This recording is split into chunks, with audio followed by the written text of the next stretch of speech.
La Iglesia Cristiana por la Gracia de Dios en San Miguel tiene el privilegio de presentar la exposición de la Palabra de Dios con el pastor Job Ageo Díaz.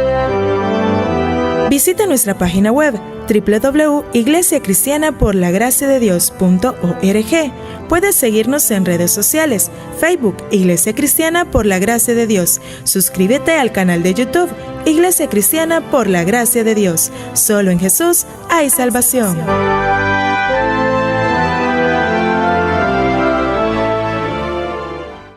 Les invito a que oremos para que el Señor nos hable, su palabra caiga en buena tierra. Señor, oramos, danos una buena actitud, danos hambre por tu palabra. En el nombre de Jesús, ayúdanos, por tu gracia venimos, en el nombre de Jesús. Amén y amén. Una de las cosas que quisiera que comenzáramos es: ¿por qué se encarnó Cristo? Usted quizás diga: yo ya sé eso de la encarnación, la muerte, la resurrección, pero la Biblia no solo nos manda a que nosotros sepamos eso, sino a constantemente recordemos eso.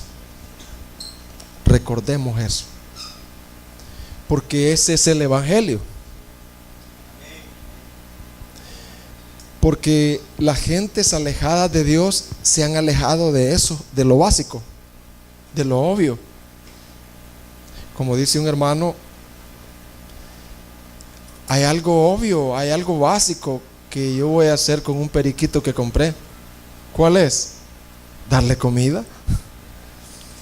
Si yo no le doy comida al periquito, se muere. Y así es el cristiano, que no repasa esto, que no está constantemente recordando. Por eso la Santa Cena es cada mes, para recordar que es por la justicia de Él, que es por su gracia. Y por eso, aunque sean cosas que ya las sabemos, nosotros las repetimos constantemente. ¿Por qué se encarnó Cristo? ¿Quién era Él antes de encarnarse, de hacerse hombre? Fíjese bien, antes de que Cristo se encarnara, Él era igual a Dios. ¿Qué era Él, hermano? Igual. Pero no hay nada, o sea, esa palabra es igual. No era menos ni más, era igual. O sea, a Cristo no se le puede comparar con ningún ángel, porque ningún ángel se le dio el título: este es mi hijo amado y es igual a mí, es de mi esencia. No, a ninguno, porque Cristo no es creado. Él es de la esencia del Padre, de la esencia del Padre. Dice Filipenses 2:6, el cual, siendo en forma de Dios, y forma significa esencia, el cual, siendo de la misma esencia de Dios, no estimó el ser igual a Dios. Igual significa lo mismo. No estimó el ser igual a Dios como cosa a que aferrarse. Entonces, estamos claros que ¿quién era Cristo antes de encarnarse? Era igual a Dios. Fíjese lo que se hacía con Cristo allá en la eternidad. Dios, cuando introduce a Cristo, dice Hebreos 1:6, y otra vez cuando introduce al primogénito, que no significa primer cosa en ser creado, no, significa primero en todo, que tiene la supremacía, pero no significa que es el primer creado, porque se usa la palabra prototokos, que no significa primer ser creado. Y otra vez cuando introduce al primogénito, a Cristo, en el mundo, dice, ¿qué dice? adórenle, adórenle. Y esa palabra usted la puede revisar en las herramientas en griego, y no dice honrenle, no, dice adórenle, que tiene que ver con postrarse, con arrodillarse. Dice adórenle todos los ángeles de Dios. Mientras Cristo estuvo acá en la tierra, todos los que se postraron delante de Él, Él nunca los rechazó, porque Él es digno de la adoración. O sea, no es digno de un homenaje, como que yo le doy homenaje a un alto ser. No, es digno de adoración. ¿Se entiende eso, hermanos? Fíjese bien, los grandes hombres, para dejar escrito y que no se pervirtiera la doctrina de la encarnación, ellos escribieron lo siguiente y dijeron: Cristo tomó la naturaleza humana con sus cualidades esenciales y con sus debilidades comunes, aunque sin pecado, fue concebido por el poder del Espíritu Santo en el vientre de la Virgen María y de su propia carne. Y dice algo más: de esta manera, dos naturalezas completas. ¿Cuáles eran esas dos naturalezas completas, hermano? La naturaleza divina, Él era Dios, 100% Dios, igual a Dios. ¿Y cuál es la otra naturaleza? La humana. Dos naturalezas completas, perfectas, eso sí, Él era perfecto. Y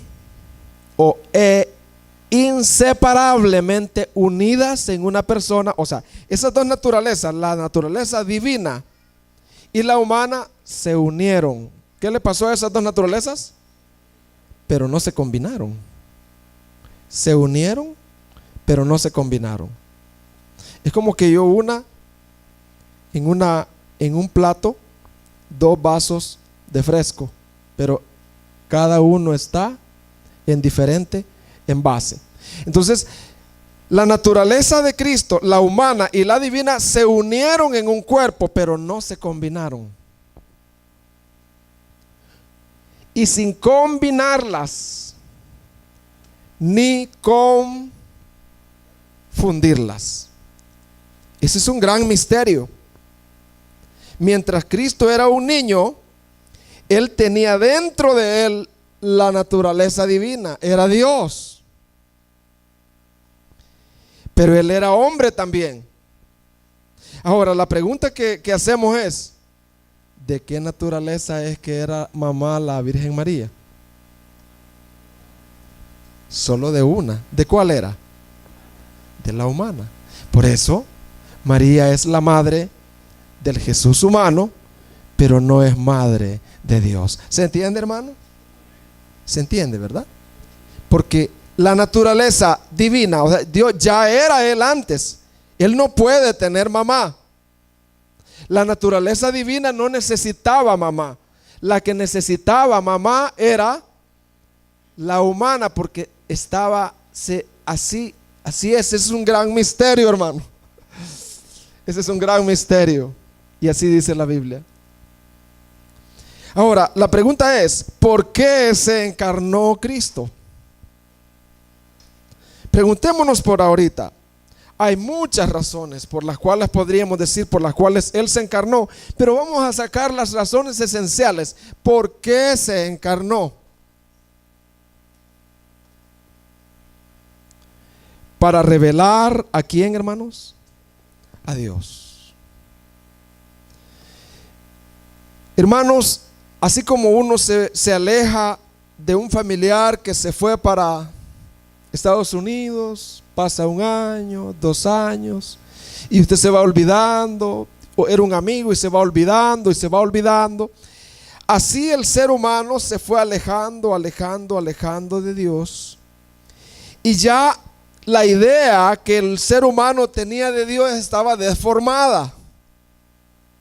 Por mucho que el ser humano leyera el Antiguo Testamento o el Torá, no, el ser humano no tenía una visión fresca de quién era Dios. Y entonces, Cristo, una de las razones por las cuales vino fue para revelar nuevamente al Padre, ¿verdad? Para que el mundo y nosotros pudiéramos tener una idea original, cómo es que verdaderamente era el Padre. Los fariseos tenían una idea de Dios, y es que Dios era tan santo que no podía mezclarse con los pecadores. Dios era tan santo que no podía tocar a un inmundo. Esa era la idea. Dios era tan santo que no les hacía caso a los niños. Dios era tan santo, es la idea que ellos tenían de Dios. Pero Cristo vino para revelar al Padre. Y ahí está Él. Cuando Cristo abrazaba a los niños y los bendecía, Él quería decir, así es Dios. Así es Dios. Dios ama a los niños, de los tales es el reino de los cielos. Cuando Cristo se acercó a aquella mujer que había sido hallada en el mismo acto del adulterio, sucia de las manos y de todo su cuerpo, porque era después de un adulterio, Él le dice, a esa persona yo he venido, le dice. A esa persona yo he venido, le dice Él. Por eso es que dice ese rotulito, imitemos el amor de Cristo y amémonos como Él, que dice, nos ama. Dice Juan 1:18, a Dios nadie le vio jamás, nadie tenía una idea de Dios. El unigénito Hijo que está en el seno del Padre, Él le ha dado a... Una de las razones de la encarnación es para revelar al Padre, para dar a conocer cómo es verdaderamente el Padre. ¿Por qué razón se encarnó? Para ser, ¿qué, hermanos? Nuestro mediador. ¿Para ser qué, hermanos? Nuestro mediador. ¿Qué es un mediador? Cuando un país ha estado en guerra con otro país, ¿qué necesita ese país, hermanos? Un mediador, ya sea una organización o otro país. Cuando dos familias están en guerra, ¿qué necesita? Un mediador.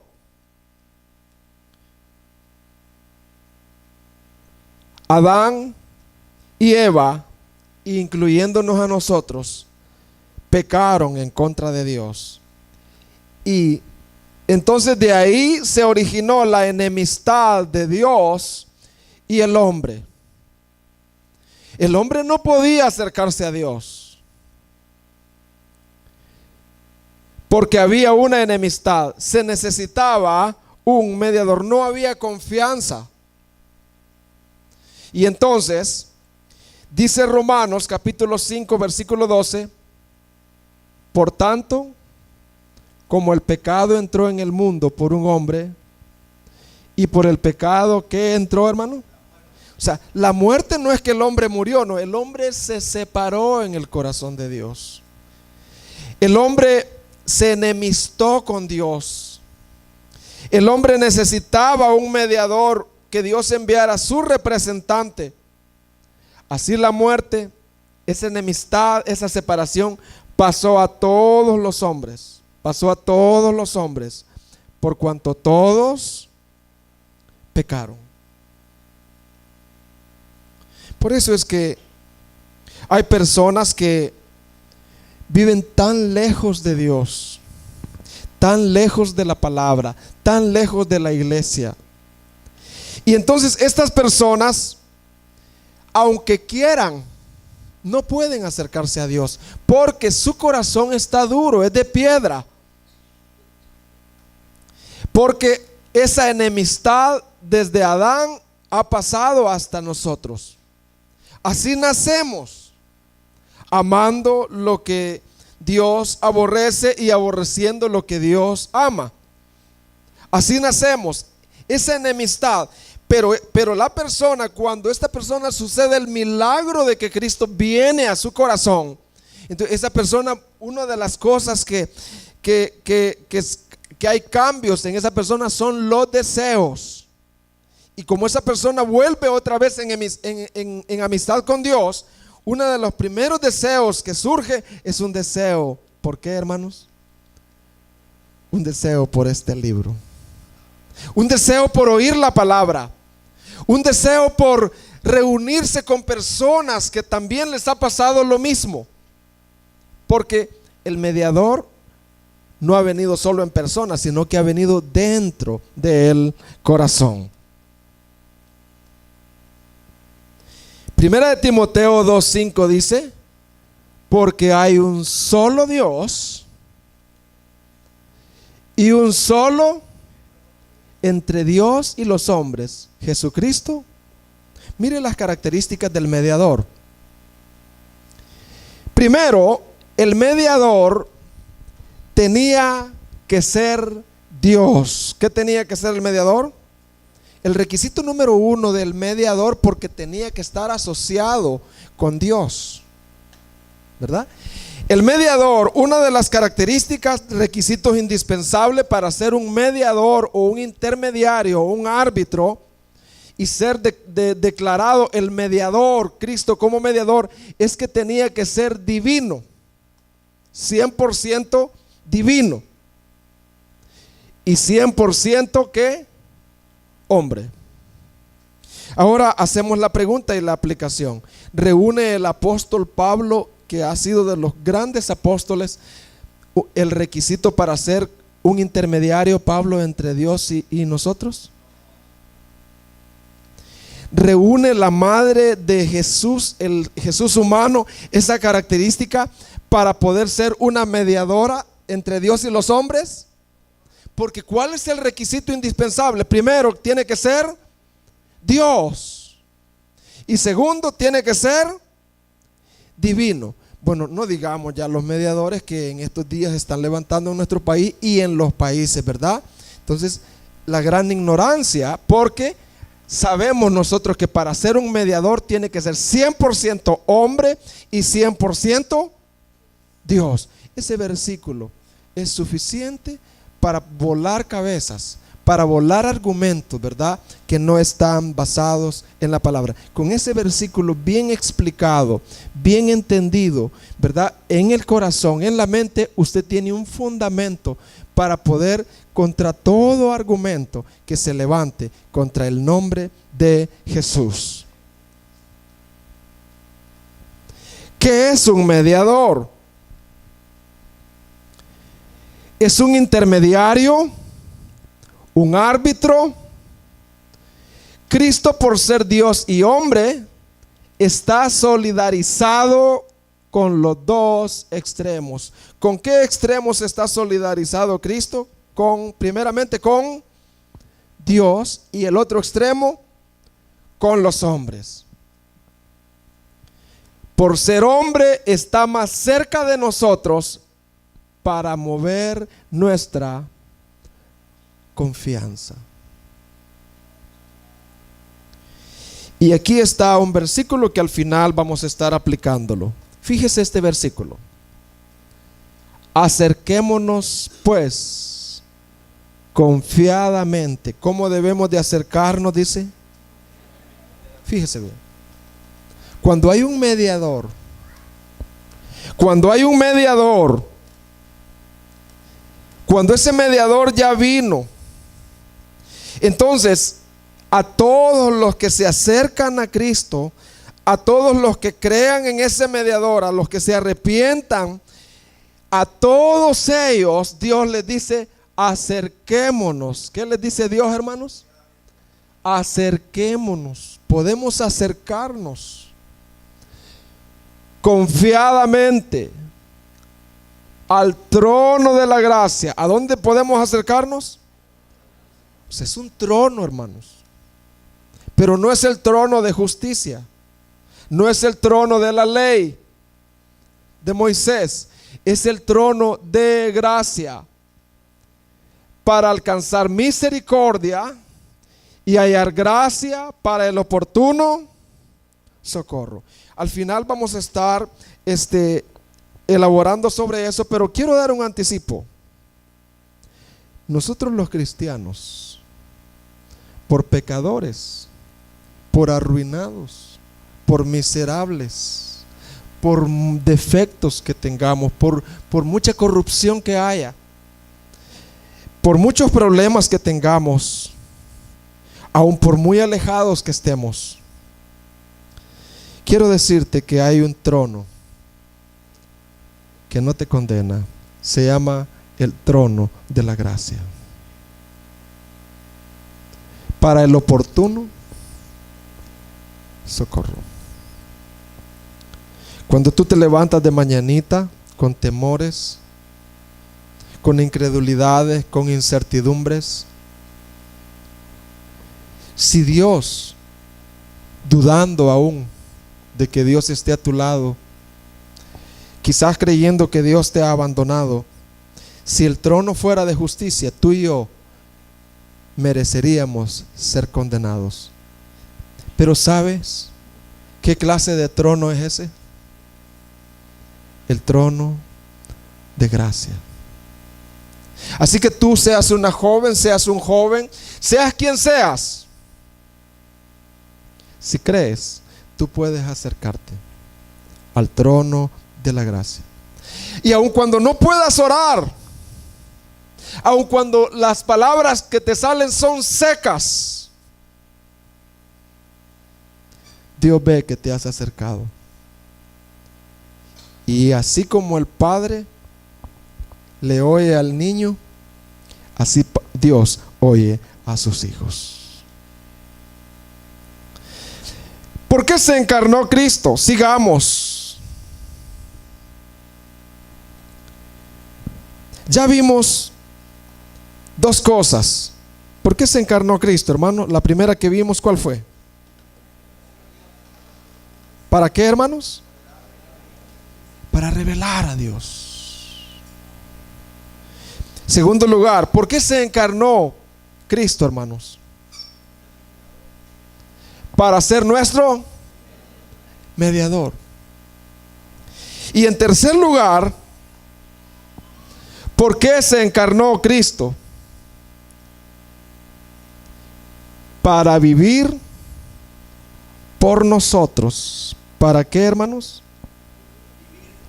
Para vivir por nosotros y ganar justicia para nosotros. Si tú y yo lográramos comprender esto, amaríamos un poco más a Cristo de lo que lo amamos.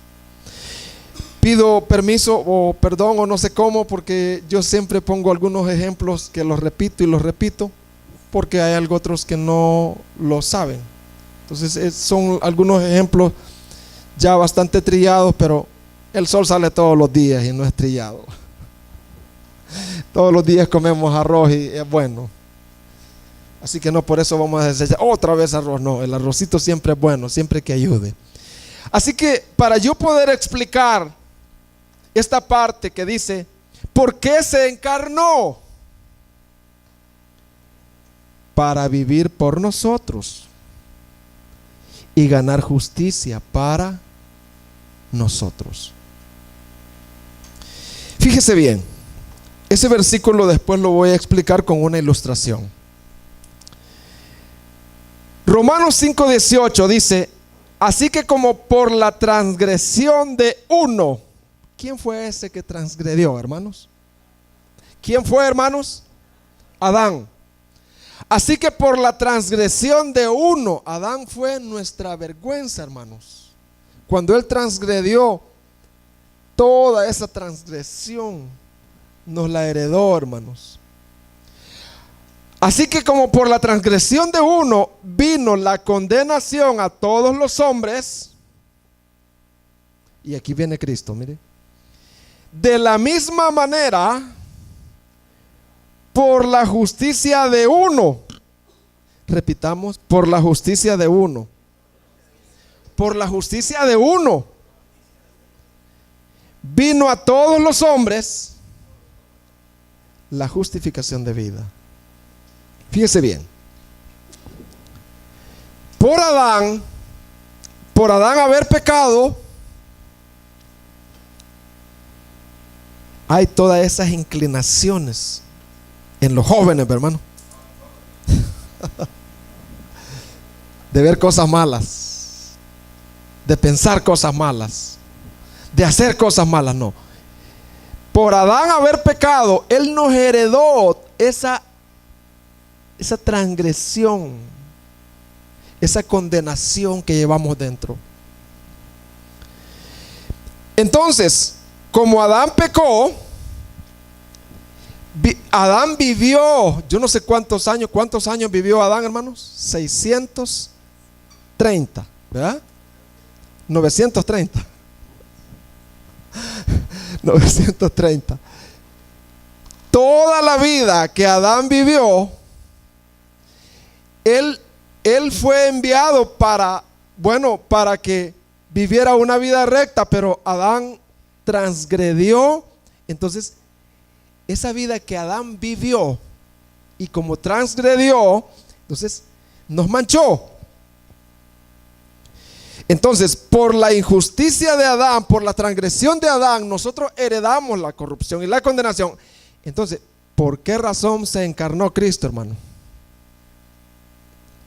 Para vivir por nosotros. ¿Para qué, hermanos?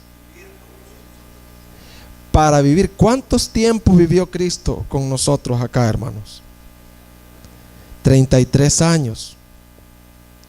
Para vivir por nosotros, o sea, para vivir sus 33 años desde que nació hasta que murió justamente. Y si él vivía justamente y se coronaba campeón como justo, entonces, hermanos, él ganó justicia para nosotros. Y eso es lo que dice el versículo. Por la justicia de uno vino a todos los hombres la justificación de vida. ¿Y yo por qué es que me detengo tanto en estos versículos tan sencillos? Podría decir alguien, porque a veces parece sencillo para uno, pero para otros no. Yo lo que quiero es que me entiendan todos. Y aquí va un ejemplo. Ejemplo de cómo Cristo vivió por nosotros y ganó justicia para nosotros. Ahí va el ejemplo. Juan es un atleta. ¿Quién es ese que está corriendo? Juan. Es el mejor atleta del Salvador. ¿Nunca han oído de él? Juan es un atleta salvadoreño. Él logra clasificar y va a las Olimpiadas en Inglaterra. Lamentablemente, Juan quedó ¿en qué lugar? En último lugar. Wow. Juan. Mejor no hubiera ido. Nos manchó Juan. Juan nos condenó a ser la vergüenza y el hazmerreír de todo el mundo. Todo el mundo se burla del Salvador ahora porque Juan nos manchó, último lugar. Toda esa vergüenza vino por medio de ¿quién? De Juan. Y nos dejó un mal récord mundial. ¿Cómo dejó nuestro récord Juan? Mal, hermano. Salvador es lo peor. Pero, ¿quién es ese, hermano? Hay un hombre que se llama Usain Bolt. De tanto que ese hombre ama a El Salvador, se hace ciudadano salvadoreño. ¿De dónde tomó la ciudadanía él, hermano? Salvadoreño. Con el fin de ganar un récord. Él tuvo compasión de nosotros. Con el fin de ganar un récord y levantar a El Salvador. Bolt, aunque al final de la carrera murió, ganó la carrera con un récord olímpico. ¿Qué récord? Perfecto. ¿Se entiende por qué Cristo se encarnó, hermanos? Para vivir por nosotros. ¿Y qué, hermanos? Y ganar la justicia para nosotros. ¿Comprendemos eso, verdad? Y nuestras oraciones van a cambiar. Nuestras oraciones de hoy en adelante, bueno, de algunos ya no va a ser dame, dame, dame, sino te doy gracias por lo que me diste ya. Wow, tu justicia la ganaste. Y las oraciones cambian, hermanos, a medida que la palabra se presenta. ¿Por qué murió Cristo? ¿Por qué más? Ya vimos 3 razones por las cuales murió Cristo. ¿Cuáles son, hermanos? Por las cuales se encarnó. ¿Por qué es, hermano? Segunda. Tercera. Acuérdese de Juan, ¿verdad? Para ganar justicia, ¿verdad? Y para acreditárnosla a nosotros. Ahora vamos a ver lo segundo que yo les dije que íbamos a compartir. ¿Por qué murió Cristo? Todos sabemos por qué murió, pero veamos la Biblia. ¿Por qué murió? Para reparar la ofensa. Porque alguien puede decir, no, Cristo murió por nosotros, por nuestros pecados, Cristo murió como sustituto, sí, pero veamos primeramente la centralidad de todo el mensaje. Siempre tiene que ser Dios. La centralidad por la cual Cristo murió no es el hombre, tiene que ser Dios. ¿Por qué murió Cristo? Fíjese bien. Para reparar la ofensa. ¿A qué gloria, hermano? A la gloria y a la santidad de Dios, hecha por quién, hermanos? Por nuestro pecado. Es fácil decir, Cristo murió por nosotros, y es cierto. Pero primeramente, ¿por qué Cristo murió? Para reparar la ofensa a la gloria, a la santidad de Dios hecha por nuestro pecado. El hombre había hecho una grieta a la santidad de Dios. La ofendió, pues. Nosotros como seres humanos en Adán ofendimos a la gloria de Dios. Manchamos la gloria de Dios. Y una de las cosas por las cuales Cristo murió fue para reparar esa grieta que el ser humano había hecho a la gloria de Dios y a la santidad de Dios. Voy a explicarlo con un ejemplo. Hay una ciudad de oro, la más linda del mundo. ¿Cómo se llama la ciudad, hermano? La ciudad de oro. Esa ciudad ha sido construida por el arquitecto santo que se llama Dios. La ciudad de oro, agrietada y destruida. Esa ciudad fue agrietada y destruida por el pecado de sus habitantes. Número 1. Esa ciudad debe de ser reconstruida a la perfección. Es un ejemplo que estoy poniendo. 2. Los habitantes deben pagar con su muerte, porque así lo establece la ley santa del que la construyó.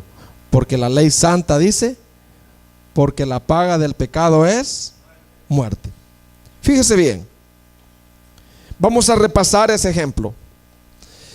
Supóngase que hay un gran rey soberano que construyó a la perfección una ciudad que se llama la ciudad de oro. Este rey tiene ciertos habitantes en esa ciudad y les ha mandado que no vayan a agrietar ni a destruir esa ciudad, porque el que la destruya tiene que construirla, pero a la perfección, lo cual es imposible. Y después de eso tiene que pagar los habitantes con su muerte, porque así lo establece la ley santa del dueño de la ciudad. ¿Saben, hermanos, por qué murió Cristo? Para reparar, ¿qué, hermanos? Para reparar la ofensa que el pecado del hombre había hecho a la gloria de Dios, a la santidad de Dios. Por eso Cristo vino y murió. Primero vivió, ¿verdad? Y con su vida, con su justicia, Él reparó nuevamente. Y con su muerte, Él pagó por nosotros. ¿Se entiende eso, hermano? ¿Por qué Cristo murió? ¿Por qué otra razón? Para ser, ¿qué, hermanos? Nuestro sustituto. ¿Qué es un sustituto? Persona que reemplaza a otra y desempeña sus funciones. Fíjese bien, un sustituto es una persona que reemplaza a otra, o sea, toma el lugar de otra, pues, y desempeña las funciones que le corresponde a la otra. ¿Por qué razón murió Cristo, hermano? ¿Para hacer qué? Nuestro sustituto. Para reemplazarnos. ¿En qué, hermanos? En el castigo que nosotros merecíamos. Para tomar las funciones nuestras. ¿Cuál era nuestra función? Ser azotados y heridos y muertos, colgados, malditos en un madero. Cristo se murió para ser nuestro sustituto. La doctrina de la sustitución es muy importante. Enseñarla a los niños y a los adultos. Segunda de Corintios 5:21, un hermoso versículo. Dice: al que no cometió pecado alguno, asombrémonos. Al que no cometió pecado alguno. ¿Cometió pecado Cristo, hermanos? Nunca. Desde niño hasta que murió, nunca. Al que no cometió pecado alguno, por nosotros, Él fue nuestro sustituto. Dios lo trató como pecador. ¿Cómo lo trató Dios a Cristo? Porque era nuestro sustituto. Para que en Él, ¿verdad? Para que al Él realizar esa sustitución, para que en Él nosotros recibamos, ¿qué, hermanos? La justicia de Dios. Es decir, Dios trató a Cristo como a nosotros. Y hoy Dios nos trata a nosotros como a Cristo. Fíjese bien, eso es bien importante. Eso a mí me conmovió cuando yo lo leí. Dios trató a Cristo como si fuéramos nosotros. ¿Qué éramos nosotros, hermano? Pecadores, dignos de la cruz, dignos de la maldición, dice Gálatas. Entonces Dios trató a Cristo como a nosotros. Y gracias a Cristo, hoy Dios nos trata a nosotros como a Cristo. Por eso nosotros le damos alabanza, gloria a Él. Por eso enseñamos la Santa Cena. Por eso enseñamos a los niños. Por eso nos gloriamos en eso, ¿verdad? Esa es la motivación de todo lo que debemos de hacer. Esa es la motivación del servicio, esa es la motivación de las misiones. Eso es que todos los pueblos, en todos los lugares, oigan la gran noticia y la buena nueva, que el Verbo se hizo carne, habitó entre nosotros y vimos su gloria. Y como hombre nos sustituyó. Y no tenemos nada que hacer, solo darle gracias y vivir para Él. No para ganar nada, sino para agradecerle a Él y por amor. Y aquí traigo un ejemplo de sustitución. ¿Qué son esos, hermano? Son unos gusanos. Se cuenta que en una isla todos los seres humanos estaban muriendo en esa isla, hasta los animales. Y era porque en esa isla había un microbio pequeñito, que ese microbio estaba destruyendo a los animales y a las personas. Ya habían pocos animales y pocas personas en esa isla. La isla iba a perecer. Y entonces unos científicos inventaron y descubrieron que ese microbio, la única solución para matar ese microbio, ese microorganismo, ese pequeñito, era criar unos gusanos y distribuirlos por la isla. Y entonces los gusanos se tenían que comer a los microbios, y así lo hicieron. Una vez que los gusanos estaban gordos, llenos de microbios, cargando con todos los microorganismos, no quedó ni uno. Entonces los científicos llevaron los microbios y los quemaron. ¿Qué quiero decir con eso? Eso mismo hizo Jesús. Amén, hermanos. Cristo murió para ser nuestro sustituto. A Cristo se le llama en el Salmo 22 gusano. ¿Cómo se le llama a Cristo? Oprobio de los hombres. ¿Usted aman los gusanos, hermano? Verdecitos, bien lindos, peluditos. Cristo se hizo un gusano, oprobio de los hombres. Él tenía que ser aborrecido, ser despreciado, pasar todas las pruebas de justicia, y luego en la cruz Él tenía que cargar,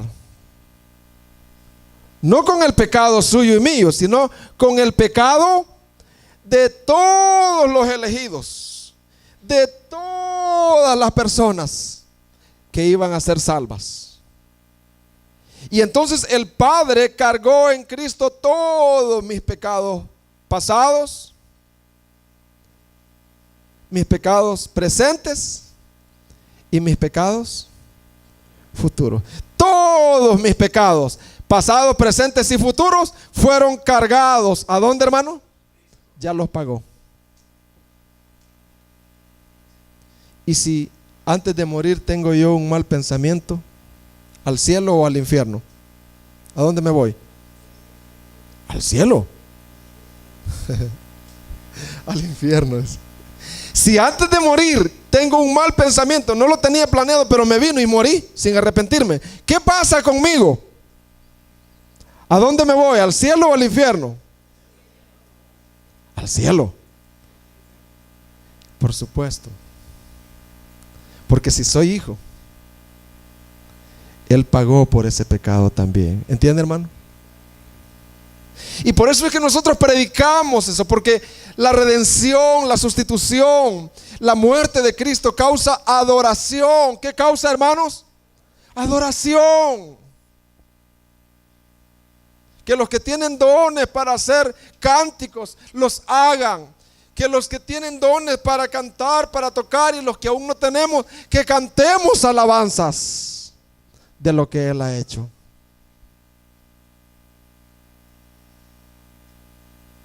Y quiero hablar de la resurrección. ¿Por qué resucitó Cristo? Yo sé que usted tiene una idea, pero quiero poner dos cosas nada más. ¿Por qué resucitó Cristo? Según lo que usted ha leído de la Biblia, ¿y qué se le ocurre a usted? Solo piense. ¿Por qué resucitó Cristo?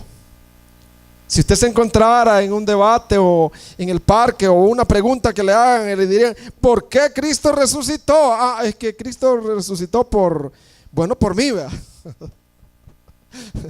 ¿Y por qué resucitó Cristo? Bueno, por todo, ¿verdad? Esa es la respuesta. Sí, pero veamos, ¿qué dice la Biblia?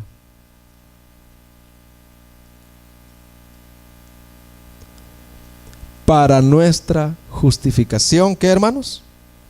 Completa. ¿Por qué resucitó Cristo? Para nuestra justificación completa. O sea, Romanos 4:25, el cual fue entregado, ¿por qué, hermano? Por nuestras transgresiones. Y resucitado, ¿para qué? Fíjese bien, no me vayan a malentender. Cuando Cristo dijo consumado, todo se consumó. Nuestra salvación ahí se completó.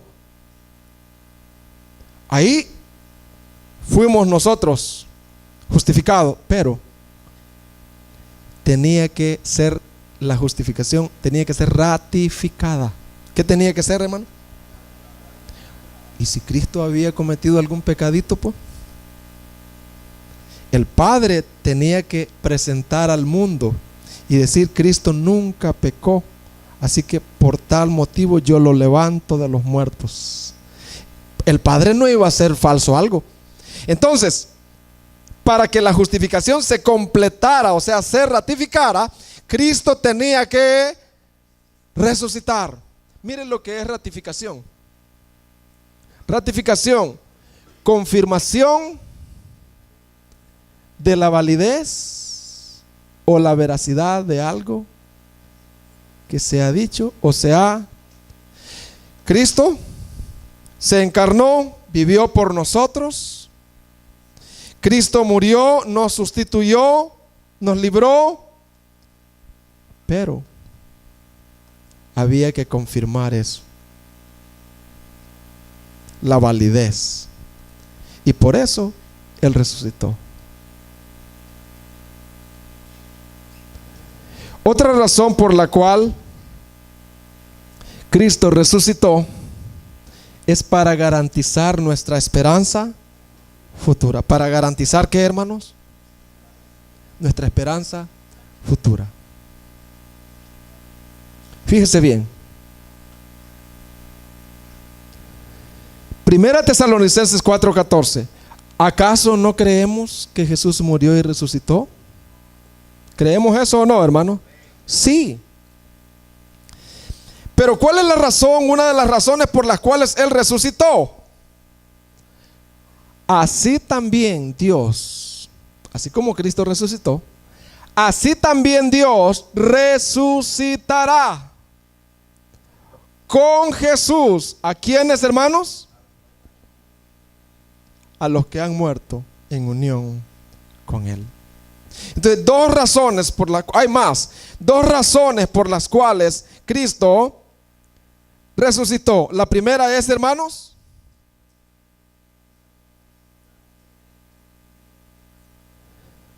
para nuestra justificación plena, ¿verdad? Ratificada, como la ley, ¿verdad?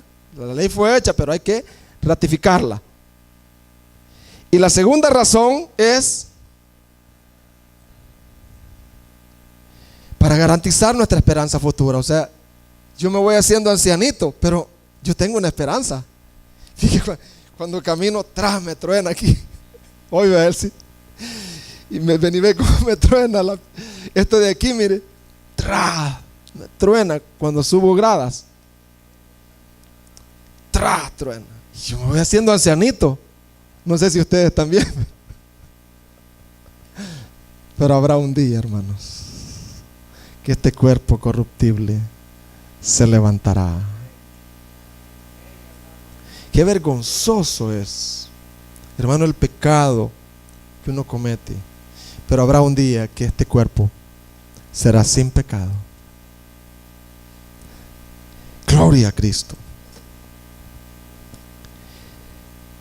Y yo quiero concluir.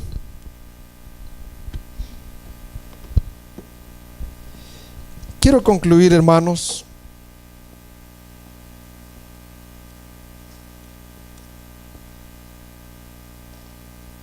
diciendo lo siguiente.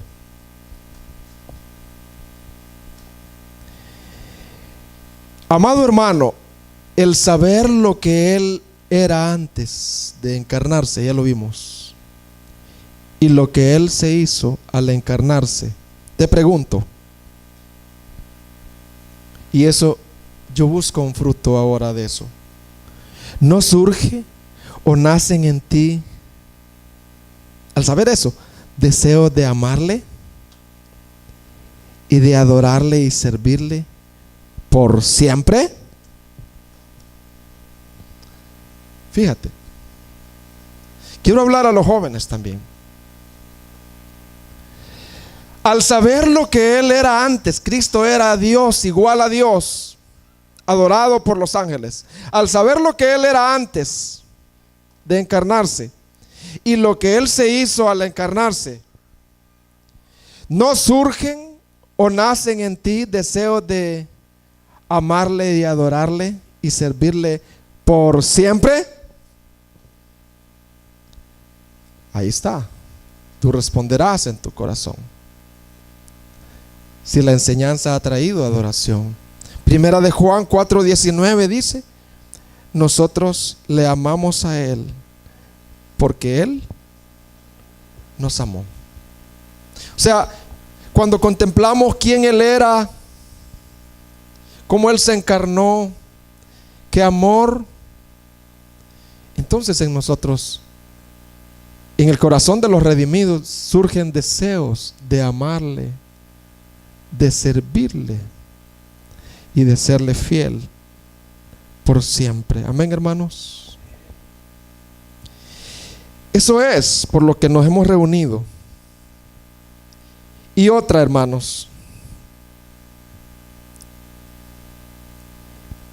quiero que leamos ese versículo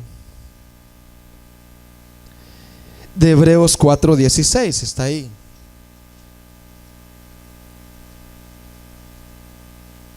Dice, fíjate bien, acerquémonos, por causa del mediador, acerquémonos pues confiadamente al trono de la gracia para alcanzar misericordia y hallar gracia para el oportuno socorro.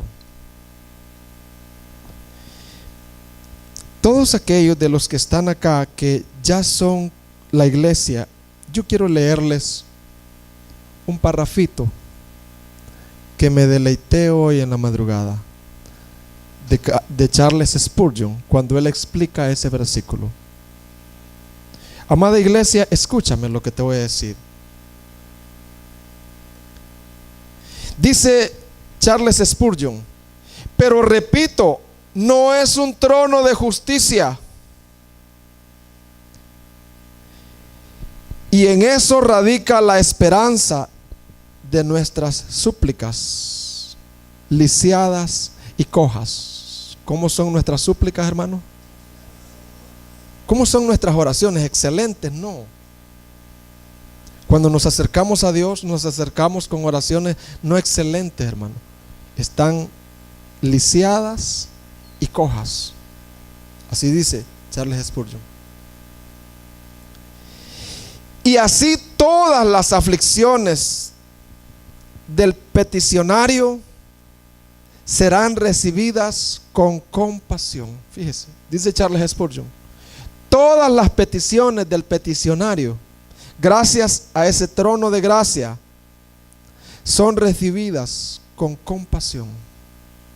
Cómo Dios escucha tus oraciones lisiadas y cojas, y las mías también. ¿Cómo las recibe, hermano? Con compasión.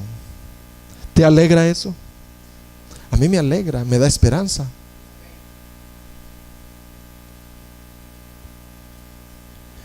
Supongan que yo me acerco al trono de gracia, dice el hermano, con la carga de mis pecados. Suponte que es un día viernes y no por eso vamos a ir a pecar, pero te acercas a Él con tus pecados. El diablo con una puya te condena. Y tú te acercas al trono de gracia con la carga de tus pecados. Hay alguien en el trono de gracia que sintió la carga del pecado en edades pasadas y por eso vino al mundo. Amén, hermanos. ¿Recibirías condenación de Cristo cuando te acercas a Él con la carga del peso de tu pecado? Si sabes que por eso Él vino hace muchas edades atrás. Cuando te acerques con tu pecado a Dios, te acercarás como que si Él tal vez te perdona, o te acercarás confiadamente que hace muchas edades Él apareció porque tenía carga por ti, porque tenía carga por el pecador, por el que falla. Él tenía carga y vino. Nada más que hoy no está en la tierra, está en el trono de gracia. Y tú te acercas a Él. Amada iglesia, ¿te acercarías con confianza a Él? Has fallado, la regaste. Todos te condenan. Pero Él no te condena, porque su trono no es de justicia. Su trono es de gracia. Gloria al nombre de Jesús. Esto que estoy predicando es la gracia. Hay quien le da énfasis a la justicia. Todo tiene su lugar. Hermanos, suponiendo que cuando tú estás cargado de dolor, ¿cómo estás, hermano? Cargado de dolor. ¿Te has sentido algunas semanas pasadas o meses cargado de dolor? Suponiendo que te acercas cargado de dolor, hay alguien ahí que reconoce, ahí en el trono de gracia, que reconoce todos tus dolores a los que puede ser sometida la humanidad, porque Él fue humano. Y sabe, jovencita y joven, Él fue joven y Él te entiende. Aun cuando no se lo has expresado, pero tienes esa carga dentro. Suponiendo, dice el hermano, que estoy deprimido o acongojado. ¿Cómo estoy? Tengo miedo de que Dios mismo me haya desamparado ya. Hay alguien en el trono de gracia que dijo también un día: Dios mío, ¿por qué me has desamparado?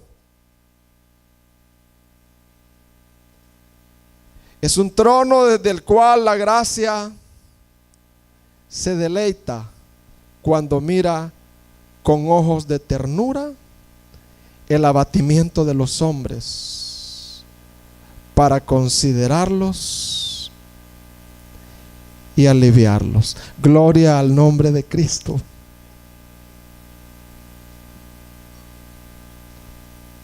Vengan, dice.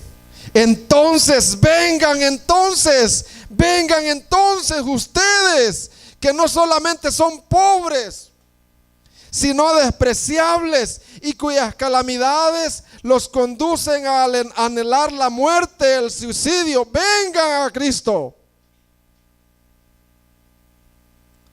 Vengan ustedes que son cautivos.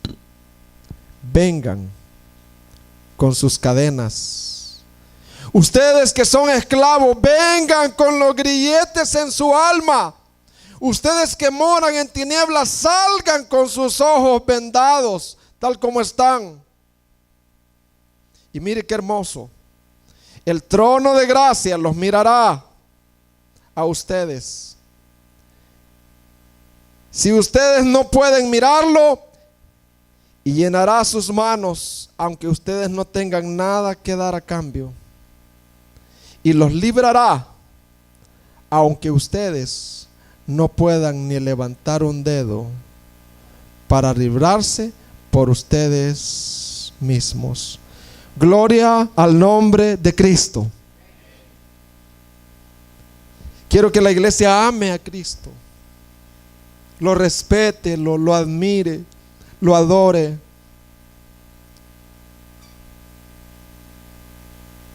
Y mientras los músicos se preparan con el himno, mas Dios a lo sumo lo exaltó, yo quiero simplemente un parrafito hablar a aquella persona no reconciliada.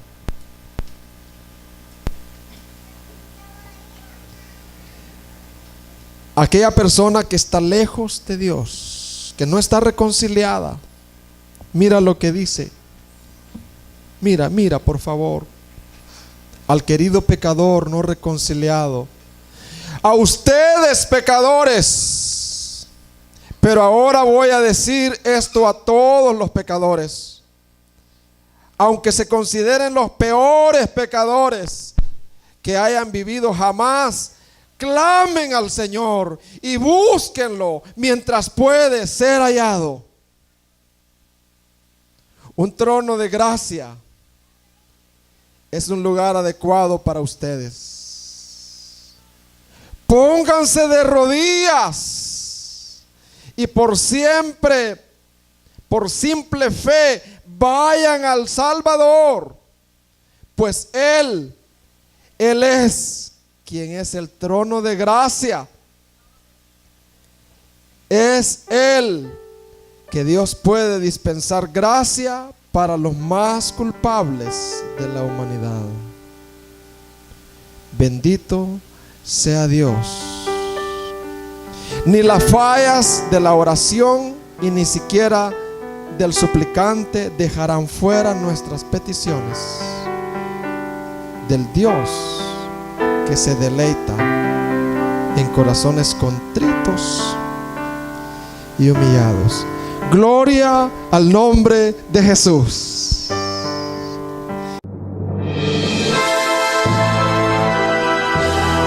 La Iglesia Cristiana por la Gracia de Dios en San Miguel tuvo el privilegio de presentar la Palabra de Dios.